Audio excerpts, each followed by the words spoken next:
This is McFly Angler.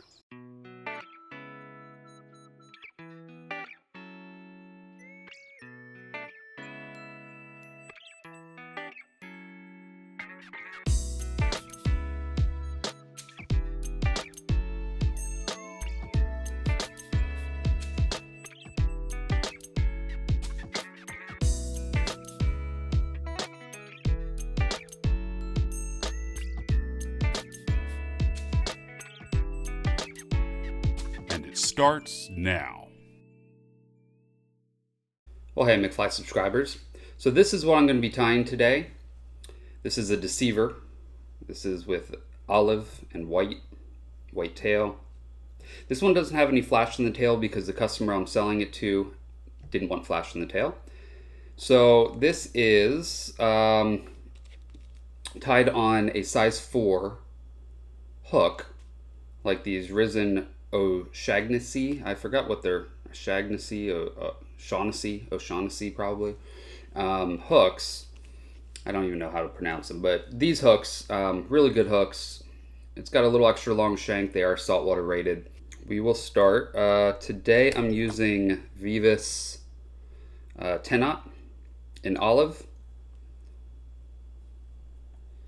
I'm just going to start the thread up by the eye.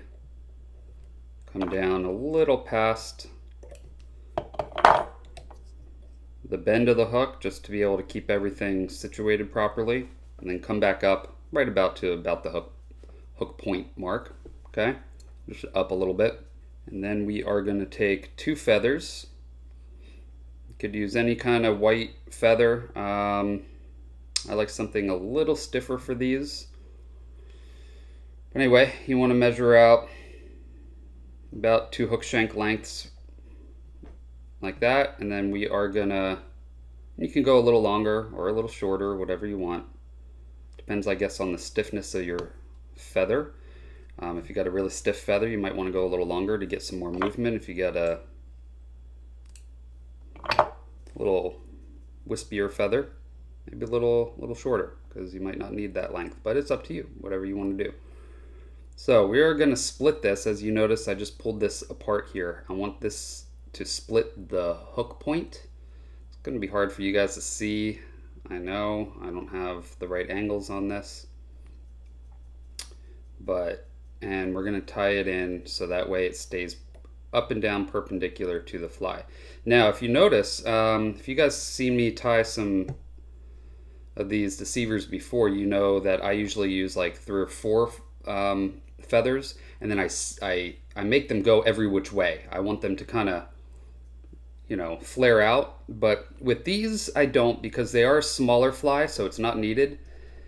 And in fact, it would kind of make it not really cast as well. If you're tying these bigger ones, I mean, you could do whatever you want, but with the bigger ones, I find I need more feathers, and I want those to splay out a little bit, give a little more movement, but these will still move quite a bit because I'm using a little more flowy feather, if that makes sense. So, but you want those kind of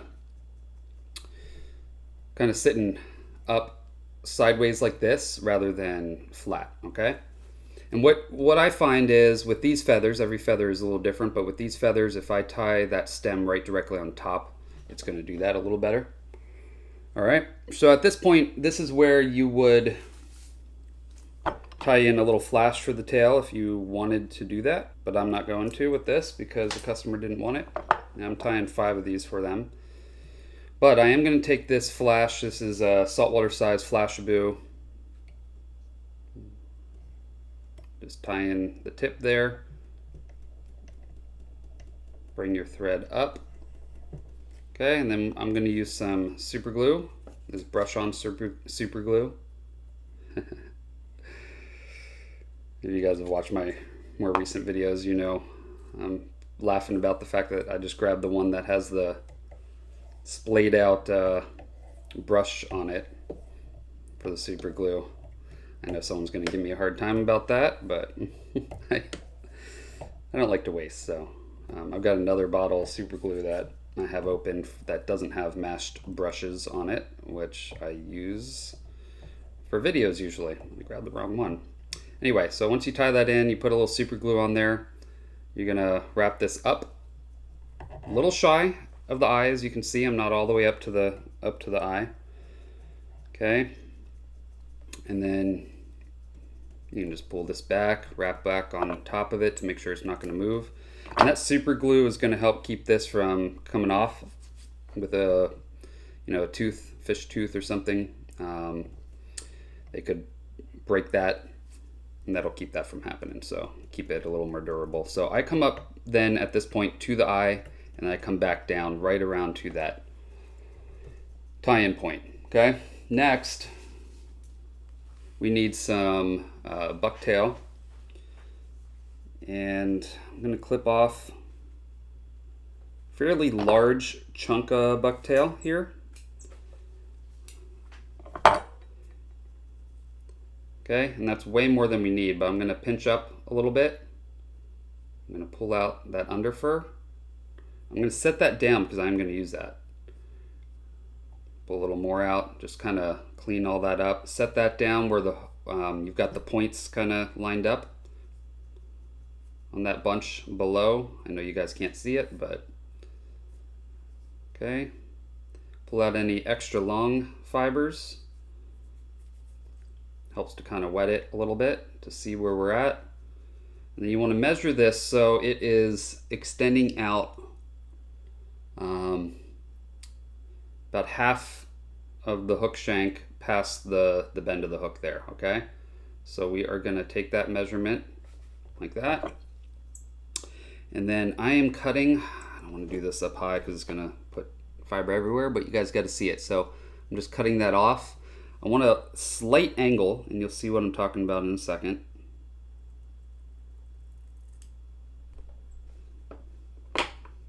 So there's a slight angle on that cut, okay? Because that's about straight, so you can see it's angled out a little bit. I'm going to turn this sideways. I'm going to place this underneath with that fiber angling down and out a little bit, okay? Just like that. Then we are going to wrap back a little bit. You want, with these, and you'll see what I mean in a minute, usually people want not a whole lot of thread wraps up front, but I do, and you'll see why in a second. All right, so let's go ahead and unwet that. And then we want to push this with our thumb to spread it out just a little bit. Okay, and we're going to go turn it so we're seeing the other side here. We're going to grab that clump that we had placed down, pull out any crazy fibers. We've got some extra long ones here. I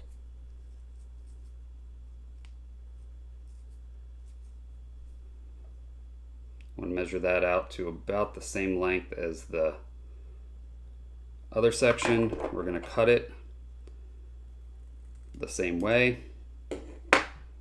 Place that in so it's angled down towards the hook point again.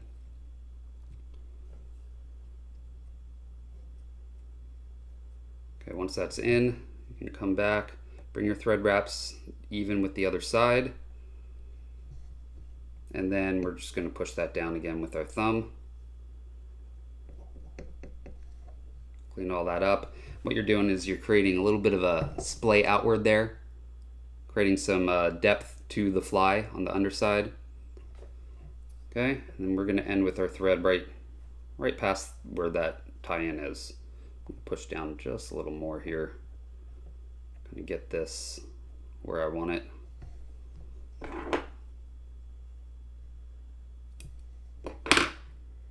And no, I did not cut it just then, but all right.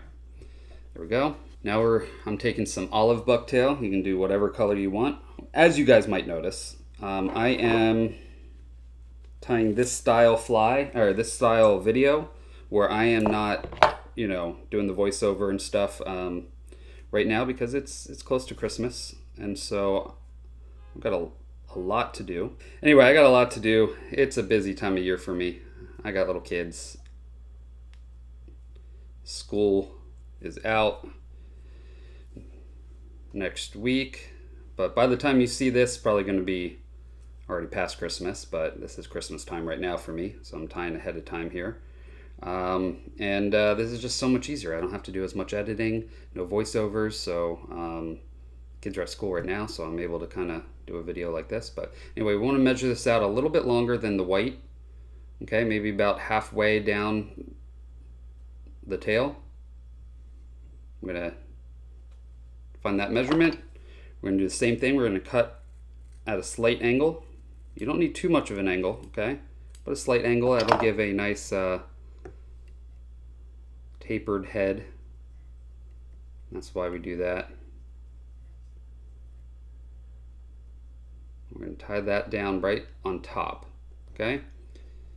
Clean all that up. And then we are going to push down once again with our thumb to kind of blend those fibers a little bit into the white. There we go. Now you could keep it as is, whip finish it, but I like adding some red gill, which I do with this red flash boo, or it's crystal flash, sorry.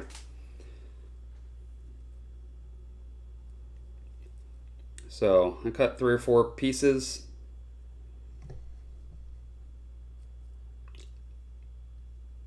Okay, what I do is I just measure this out to a little shy of that hook point.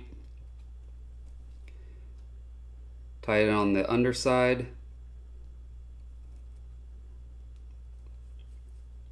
Wet that, it'll keep it all together. Okay, on one side, make like a V tie towards the other. Cut it off so they're even. And that gives you a little gill on the bottom. And then you can whip finish. Now you could go ahead and call this quits. You don't have to add eyes if you don't want. You could resin up the head. If you were going to, I would highly recommend this ultra thin resin. It works really well for these and allows you to kind of get all the fibers positioned. Like you could whip finish and then even lift this top part if you wanted a little more flare and then cure that, and that would cure a little higher if you wanted. Same thing, you could flatten this a little bit like this and then cure it while you're flashing with your light. If you're familiar with resin, you know what I'm talking about. If you're not, you're probably like, what is he talking about? But you'll see in a second because I'm going to use it. But what I am going to do is add eyes. I've got these little gold eyes, which I think work really well with this olive. Use whatever you want.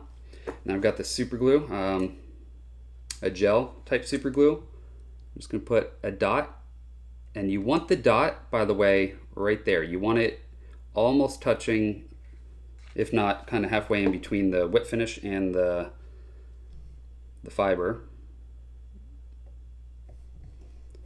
because we're going to place the eyes a little further back, and this is what I was talking about with having a little bit longer head to the fly. If you were going to do no eyes, I would recommend a smaller whip finish head if you can do that. I actually choose to go a little bit larger because you'll see in a second it makes the eyes look, oops, makes the eyes look a little better. So stuck to my finger there. So you want to try to get these even. That's why I'm taking it off the vise. I'm looking at it on the front. Sorry, it's hard for you guys to see. You're not going to see that, but you get the idea. You want it kind of even on all sides because that's going to help it track. All right, so once that dries, I lean it back. I'm going to actually have to wait for this to dry for a second. It's dry now, and so what I do is right in between, you can see there's a space in between the eyes. Let's lift it up a little bit, the eyes there. I come in, put a drop of this, I'll show you guys what this is in a second. Drop of this resin in with an angle back like that, helps it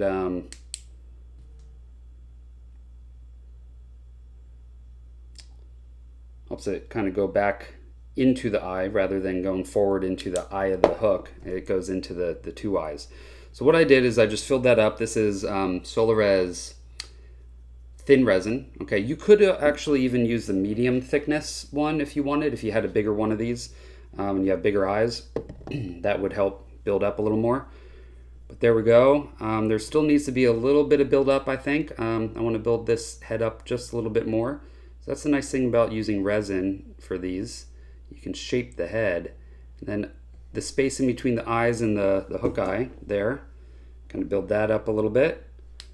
That's where I want it. We're shaping this head a little bit by little bits of resin as we go. Don't want to add too much. All right, we're going to do the same thing with the underside. Get a dab of resin there. Shape that eye or the head a little bit.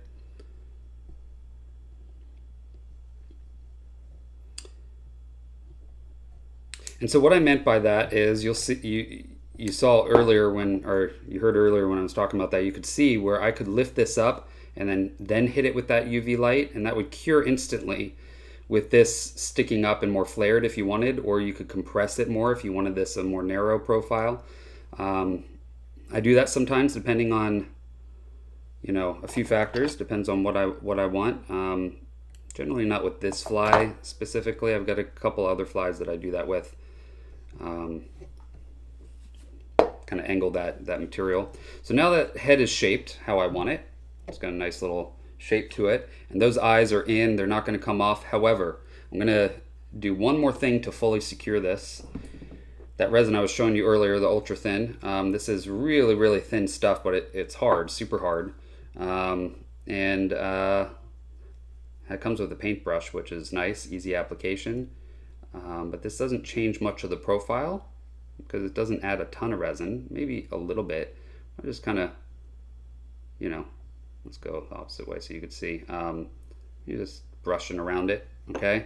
And keep it spinning because it's really thin, and hit it from that light from further back so that way it doesn't cure quite as fast and allows it to be a little smoother. And then you can come a little closer, fully cure that. It actually doesn't even need that long. It cures pretty quick.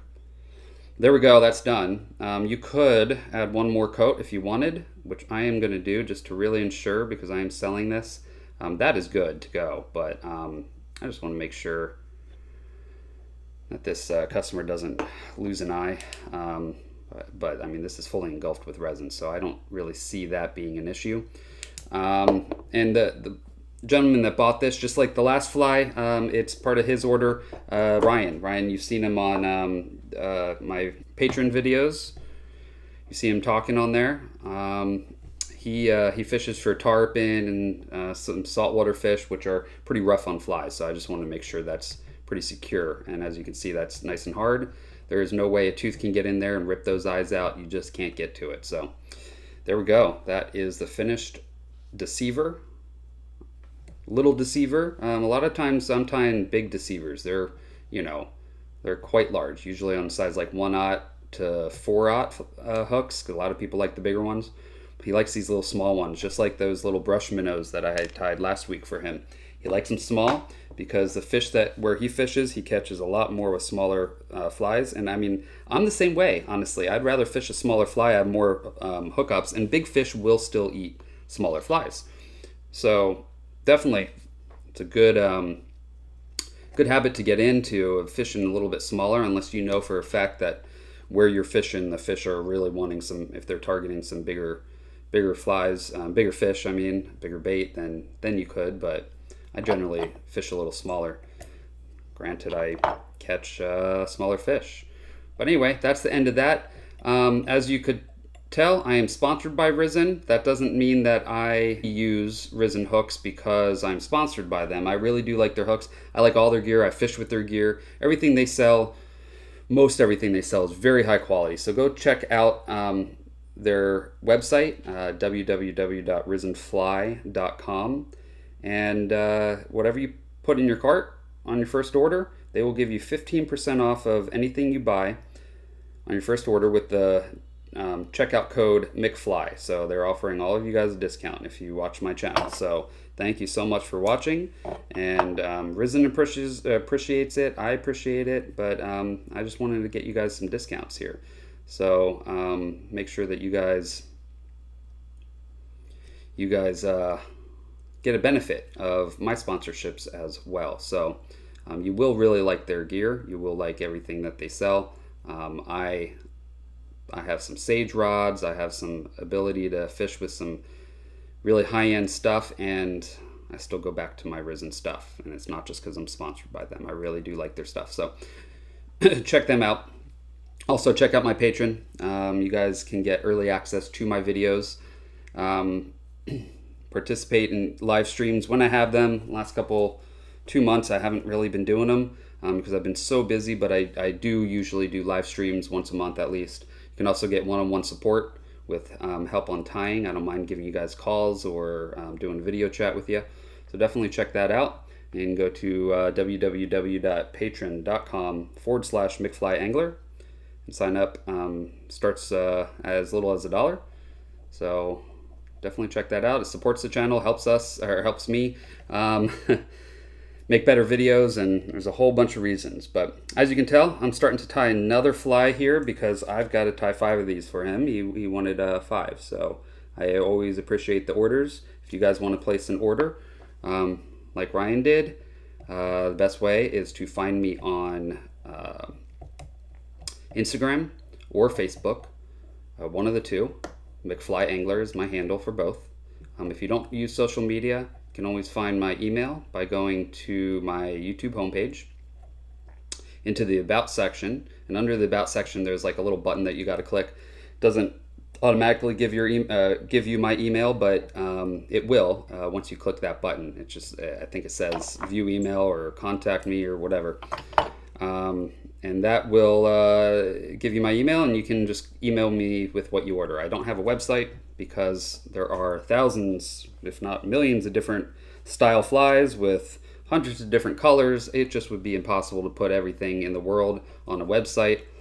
So I found it is pointless for me to make a website with all the flies. It would be too much effort to keep that going. Instead, I go by word of mouth. So if you guys just email me with your order, everyone gets paid. It gets charged the same. It's not like I'm charging one person more, one person less. I've got all the previous flies I've tied for people written down in price, and you guys all will get the same price. Sometimes they do fluctuate up and down a little bit depending on material costs and stuff. We got some crazy inflation going on right now, so a couple prices have gone up a little bit, but I generally try to keep them as low as possible. In fact, I recently just lowered the cost of a fly because heck, why not, right? As much as I can. If I can keep the price as low as possible, I will, So, yeah, so definitely check that out. If you guys want to buy my flies, be happy to tie you guys some flies. Be happy to chat with you guys if you want to do the Patreon. And I will see you guys on the next video.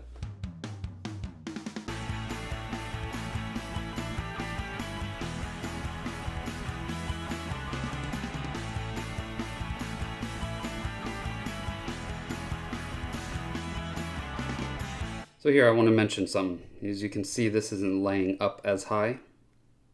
This is another one that I just tied. Had the camera already set up, so I figured I'd show you guys what I mean by this, of lifting up that. So I want this to sit up a little higher, so I'm going to lift that up a little bit. Going to get that positioned where I want it. Then cure that, and you can see that kind of kept that. Now I gave that a little bit more bulk at the top there. Lifted that up, and it shaped it a little better. It was sitting a little flatter, so that kind of gave a little more bulk. I didn't want too much there, so be careful. Don't lift it up too high, or that will be sticking straight up. So just want to kind of give you guys that quick little tip.